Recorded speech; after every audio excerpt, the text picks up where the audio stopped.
আজকে হবে ধামাকা ফুচকা রেসিপি। ফুচকা আজকে কোনো অন্য রেসিপি আজকে বিশেষ লেভেলের ফুচকা খাবো আমরা। সাথে আজকে ফুচকার রেসিপিটা শেয়ার করব।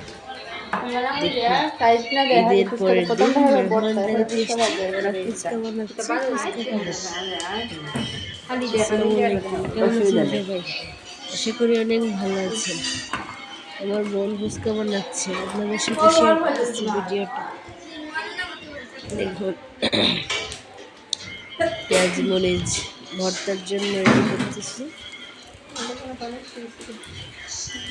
লবণ দিলাম, আপনারা দেখে শিখে তারপরে অবশ্যই বাসায় ট্রাই করবেন। আমার চ্যানেলটি সাবস্ক্রাইব করবেন। আমার চ্যানেলটি যদি সাবস্ক্রাইব করে থাকেন অবশ্যই সাবস্ক্রাইব করবেন,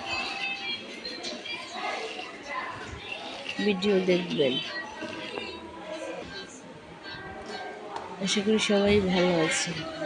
ঈদ কেমন কাটলো সবার? কমেন্ট বক্সে কাটাবেন, জানাবেন কে কোথায় গেলেন, কোথায় বেড়ালেন, সময় কাটালেন, কার সাথে কীভাবে, অবশ্যই শেয়ার করবেন কমেন্টে।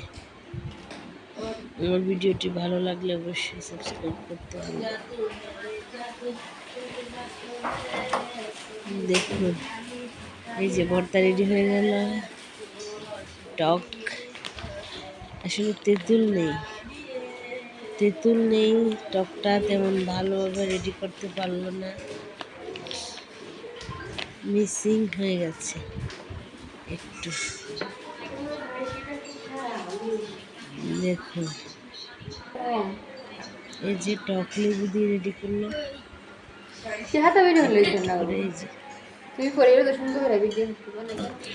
মজাদার রেসিপি তৈরি হয়ে গেল ফুচকা।